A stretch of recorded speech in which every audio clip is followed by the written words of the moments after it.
नमस्कार, आप देख रहे हैं चर्चा और मेरे साथ वरिष्ठ सहयोगी बलवंत तक्षक साहब मौजूद हैं। तक्षक साहब, 3 राज्यों में आज चुनावों के परिणाम आगे राजस्थान, मध्य प्रदेश, छत्तीसगढ़, जहां भाजपा ने त्रिकोणीय जीत हासिल की। तेलंगाना में हालांकि वही परचम ना लहरा सका जो अलग अलग 3 राज्य में जिस तरीके से जय श्री राम के नारे लग रहे हैं और भाजपा वाले कहीं ना कहीं आज इस चुनावी परिणाम के बाद दिवाली मना रहे हैं।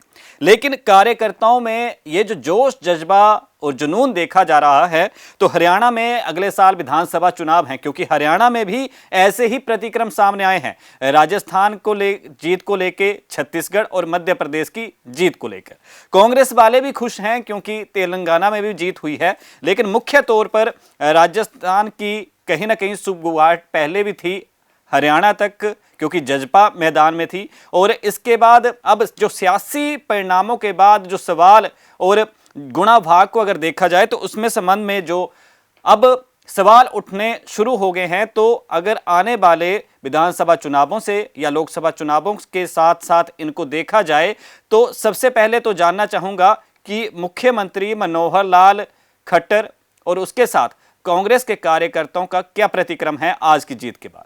देखिए सुनील, छत्तीसगढ़, मध्य प्रदेश और राजस्थान में जिस तरह से भाजपा ने बम्पर जीत हासिल की है, जाहिर है कि भाजपा के कार्यकर्ताओं में खुशी है। वो ये भी मानते हैं कि इन चुनाव परिणामों का हरियाणा में आने वाले चुनावों पर निश्चित तौर पर असर दिखाई देगा। मुख्यमंत्री मनोहर लाल आज हिसार में थे, कार्यकर्ताओं से मिले, खुश थे, ढोल नगाड़े बजे, रंग गुलाल भी खूब उड़ा। उनका ये कहना था कि 3 राज्यों में भाजपा की ये जीत केंद्र सरकार और प्रधानमंत्री नरेंद्र मोदी की नीतियों की जीत है। उन्होंने ये भी कहा कि न केवल हमने 3 राज्यों में सरकार बनाई है, बल्कि तेलंगाना में भी हम 10 गुना आगे बढ़े। जी। और इस बम्पर जीत के बाद मुख्यमंत्री अब क्या वजह मानते हैं इस बम्पर जीत को लेकर? देखिए, मोदी साहब की नीतियों की जीत के साथ ही उन्होंने कहा कि मतदाताओं ने जात पात की राजनीति को छोड़कर विकास के नाम पर वोट दिया है। और उन्होंने ये भी कहा है कि लोगों ने कांग्रेस के वादों पर भरोसा ना करके प्रधानमंत्री नरेंद्र मोदी की गारंटियों पर विश्वास किया है। और ये प्रधानमंत्री नरेंद्र मोदी की तरफ से दी गई गारंटियां ही हैं जो मत पेटियों में या ईवीएम मशीनों में भाजपा ही भाजपा दिखाई दी है। जी, भाजपा ही भाजपा आज दोपहर बाद से भी 3 दिसंबर दोपहर बाद से दिख रही थी। हमने भी जगह जगह तस्वीरें दिखाई हैं, क्योंकि खूब लड्डू बंटे और खूब ढोल धमाके के साथ एक दूसरे का मुंह मीठा करवाया गया। कांग्रेस भी थी, खैर कहीं ना कहीं उसकी तस्वीरें भी आई हैं। लेकिन हरियाणा में लोकसभा और विधानसभा चुनाव क्या इकट्ठे हो सकते हैं? देखिए, ये सवाल सुनील मुख्यमंत्री से किया गया था। उनसे पूछा गया था कि 3 राज्यों में भाजपा की जीत के बाद क्या अब हरियाणा में लोकसभा और विधानसभा चुनाव साथ हो सकते हैं? तो आपको ध्यान है सुनील कि अप्रैल मई में लोकसभा के चुनाव होने हैं और अगले साल अक्टूबर के आसपास जो है विधानसभा के चुनाव होने हैं। लेकिन जब ये सवाल किया गया कि तो मुख्यमंत्री ने कहा हम इसके लिए तैयार हैं।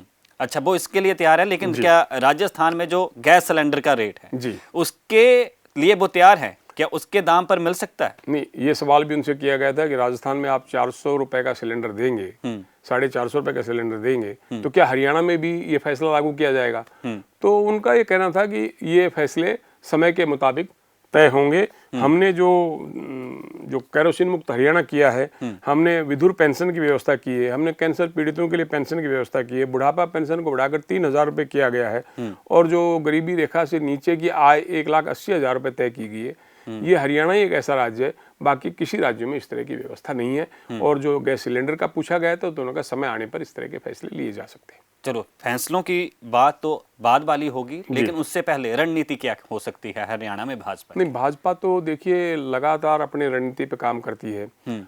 रिजल्ट तो आज आए मध्य प्रदेश, छत्तीसगढ़ और राजस्थान और तेलंगाना के, लेकिन उन्होंने तो पहले ही से ही अपनी विकसित भारत संकल्प यात्रा वो शुरू कर चुके हैं।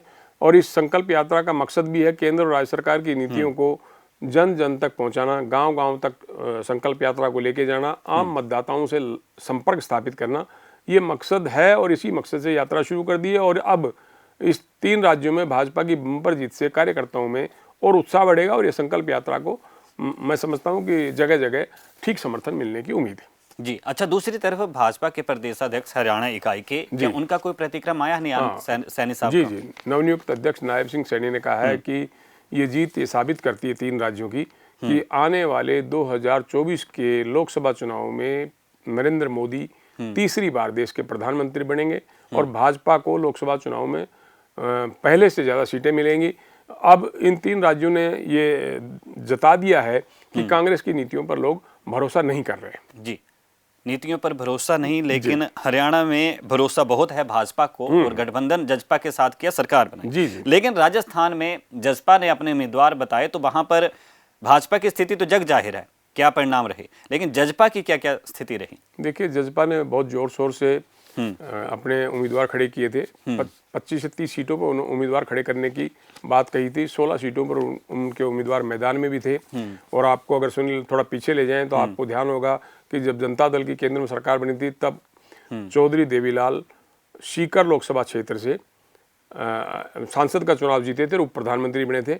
और इसी तरह जनता दल के टिकट पर उप मुख्यमंत्री दुष्यंत चौटाला के पिता डॉक्टर अजय चौटाला ने दाता रामगढ़ और नौहर विधानसभा क्षेत्रों से अलग अलग समय में 2 बार जीत दर्ज की थी। तो उनका ये मानना था कि इस बार जननायक जनता पार्टी के उम्मीदवार हम राजस्थान में उतारेंगे तो हमें कुछ कामयाबी मिलेगी। उनका ये भी दावा था कि जजपा की चाबी से ही राजस्थान विधानसभा का ताला खुलेगा। लेकिन जो चुनाव परिणाम आए हैं वो जजपा के लिए निराशाजनक हैं। उनका कोई उम्मीदवार चुनाव नहीं जीत सका और ज्यादातर उम्मीदवारों की जमानत जब्त हो गई। तो अब जननायक जनता पार्टी की राजस्थान के चुनाव परिणामों के बाद क्या कुछ रणनीति रहेगी? देखिए, जननायक जनता पार्टी मूल रूप से तो हरियाणा की पार्टी है और हरियाणा में वो अपनी जड़ें जमाने की इन चुनावों के बाद कोशिश और तेज करेंगे। और इसी मकसद से लोकसभा चुनाव के मद्देनजर 8 दिसंबर को उन्होंने सिरसा जिले के डबवाली क्षेत्र में एक रैली करने का संकल्प कार्यक्रम तय किया है। और इससे पहले 5 दिसंबर को सिरसा में एक बैठक होगी पार्टी की और जो नव संकल्प रैली जिसको नाम दिया गया है उसको पार्टी के संरक्षक डॉक्टर अजय चौटाला, उप मुख्यमंत्री दुष्यंत चौटाला और पार्टी के प्रदेश अध्यक्ष सरदार निशान सिंह संबोधित करेंगे। यानी कि उन्होंने राजस्थान के चुनाव परिणाम आते ही अपनी पार्टी की जड़ें हरियाणा में फिर से जमाने के लिए कोशिशें शुरू कर दी। चलो, कोशिशें सियासी तौर पर धरातल पर जड़ें मजबूत करने की हो रही हैं, लेकिन दूसरी तरफ क्या गठबंधन की गुंजाइश अब के दफा होने वाले विधानसभा चुनावों में नजर आती है आपको? देखिए, पिछले जो विधानसभा चुनाव हुए थे तो भारतीय जनता पार्टी और जननायक जनता पार्टी ने अलग अलग चुनाव लड़े थे। परिस्थितियां कुछ ऐसी हुई कि भाजपा को जजपा का समर्थन लेना पड़ा। 10 विधायक थे जजपा के, सरकार में साझेदार हैं। लेकिन अब मुझे नहीं लगता कि लोकसभा कि 10 सीटों में से जजपा को भाजपा को सीट देगी या विधानसभा चुनावों में भी भाजपा जजपा के साथ कोई चुनावी गठबंधन करेगी। भाजपा उत्साहित है 3 राज्यों में मिले चुनाव परिणामों से और भाजपा को ये भी लगता है कि हम हरियाणा में भी तीसरी बार सरकार बना सकते हैं। जी। लेकिन दूसरी तरफ कांग्रेस को 3 राज्यों में हार और 1 में जीत, तो ये 1 में जो जीत आई है ये मरहम साबित होगी आगामी चुनावों को लेकर? देखिए, तेलंगाना में तो पिछले 2 बार से कांग्रेस हार रही थी और तेलंगाना राज्य अलग से जो गठित हुआ उसमें कांग्रेस की बड़ी भूमिका रही थी। लेकिन पिछले 2 विधानसभा चुनाव में कांग्रेस को वहाँ कामयाबी नहीं मिली। इस बार कांग्रेस वहाँ सत्ता में आई है तो ये राहत वाली बात हो सकती है। लेकिन कांग्रेस के बड़े नेता लगातार ये दावा करते रहे थे कि 4 राज्यों में कांग्रेस की सरकार बनेगी। अब जब परिणाम आ गए तो वो कह सकता है भाई जनता का जनादेश सिर माथे पर।